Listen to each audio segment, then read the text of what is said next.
前2天看到网上有个朋友啊，搞了一个新的角度拍摄角度啊，就是把这个360和我们这个旋转自拍杆连在一起，然后在滑的时候，哎呦我操，锁住了！我们试一下效果，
刚才滑下来，立刻成为全场关注的焦点，好像一个直升机啊！别人以为这神经病在干嘛。不过不知道效果好不好，应该还是不错的。对，360相机就可以完成一些非常令你意想不到的角度，真的挺好玩的。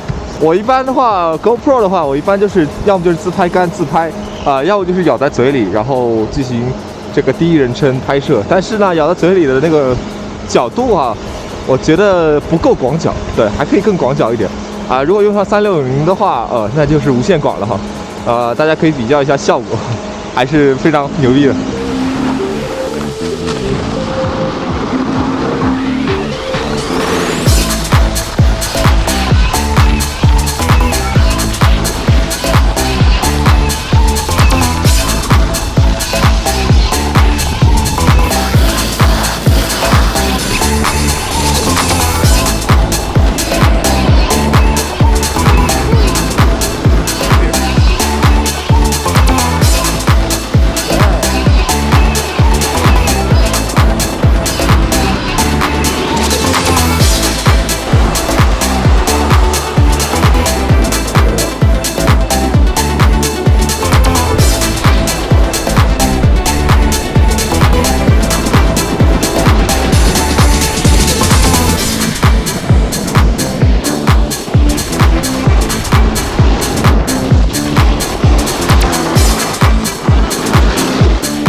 谢谢。